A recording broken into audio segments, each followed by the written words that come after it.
Et quand on m'a abordé sur le sujet de l'échec, j'ai dit que tout ce que je sais, c'est qu'il faut accepter de tomber. Parce que tomber est plus rapide. Ça nous permet de nous relever. Quand on s'accroche pour ne pas tomber, on n'a pas le temps de faire ce qu'elle a fait. Donc acceptez de tomber et relevez-vous. C'est une magnifique expérience. Et quand on est touché, on ne tombe pas. On a faim. Tous les lundis, nous avons Monday Motivation. Et chacun, on peut choisir quelqu'un, n'est-ce pas, pour dire une phrase, n'est-ce pas, qui fait dans la motivation pour tout le monde, dans notre page Facebook. D'accord? Une fois j'ai dit, tomber n'est pas tomber. Parce que tomber, c'est apprendre. Hein? Et ils n'ont pas, il y a des étudiants, ils pensaient que j'allais faire de grands mots, de grandes phrases. Non. Apprenez à méditer sur cette phrase. Tomber n'est pas tomber. Tomber, c'est apprendre. Merci Mariama. Tomber, c'est apprendre. Nous avons Madame Gakou, je n'ai besoin que de 2 minutes. Même les Diola n'auront pas 2 minutes, 2 minutes.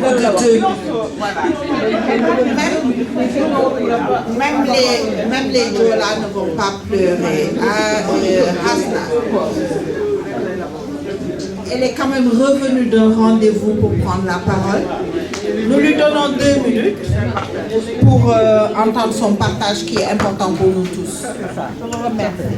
Merci beaucoup de me donner l'opportunité de reprendre la parole. Le partage, comme je vous ai dit avant de partir, c'est que l'Union des femmes chefs d'entreprise a commandité un plan de développement stratégique pour son organisation, pour redémarrer les activités. Et pour présenter ce plan de développement stratégique, on organise un événement le 31 janvier pour partager avec nos partenaires.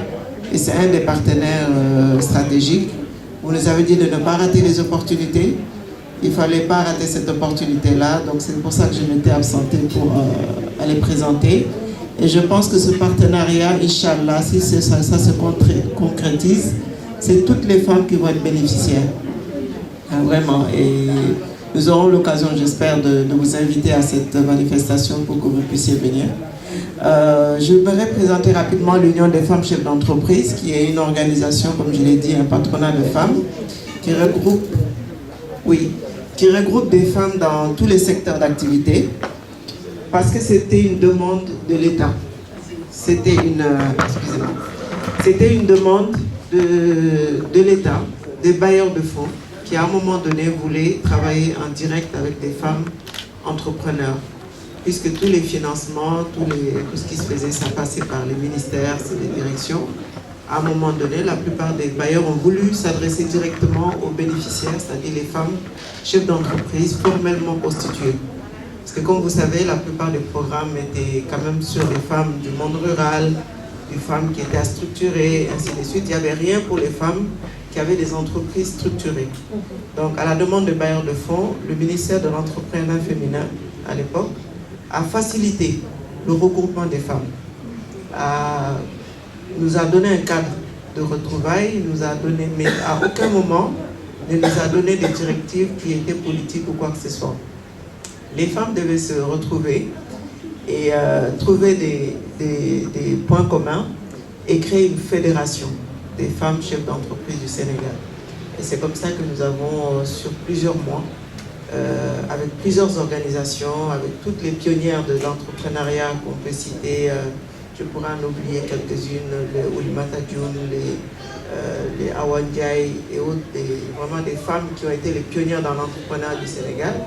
Elles étaient toutes présentes, le RASEF, pour celles qui connaissent, qui étaient des organisations de femmes.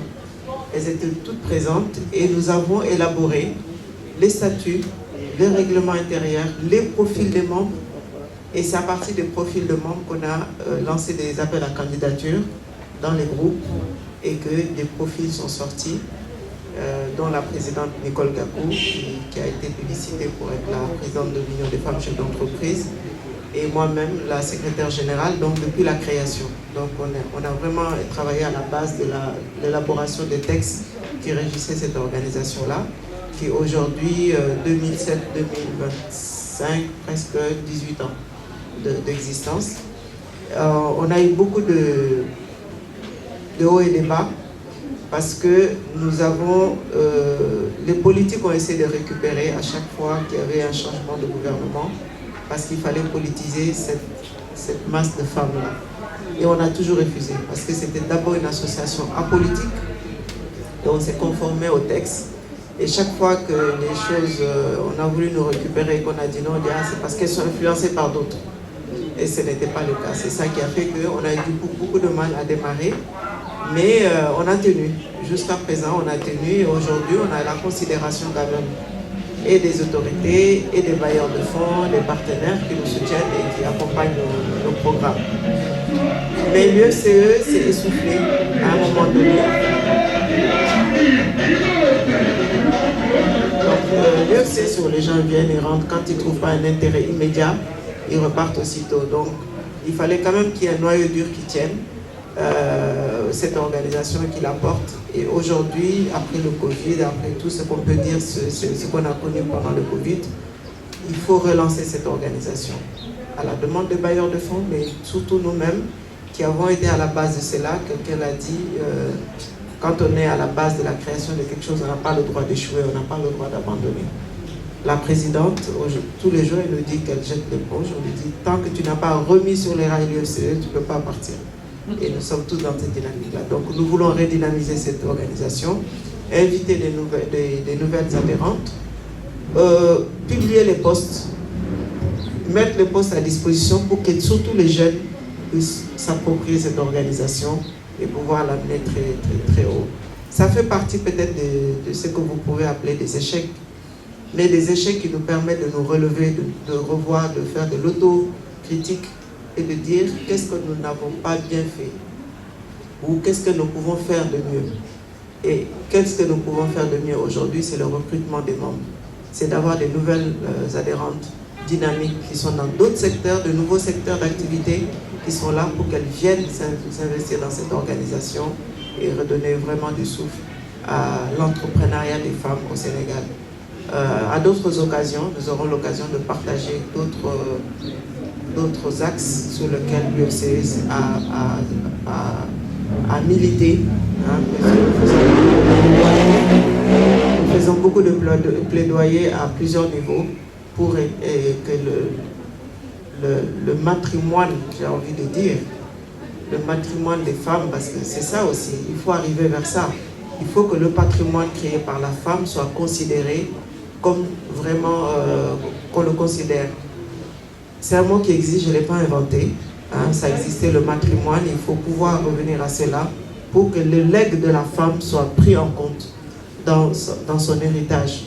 Oui, on a l'âge de parler de nos héritages, on a l'âge de parler de nos legs, et c'est comme ça que ça va nous permettre d'avoir une vision et d'accompagner les autres pour qu'elles puissent aussi bénéficier.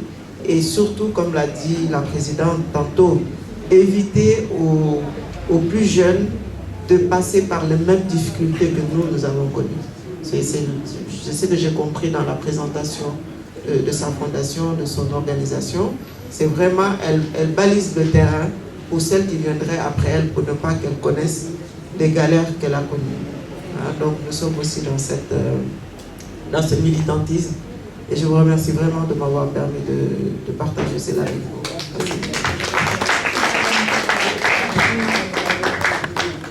Merci, madame.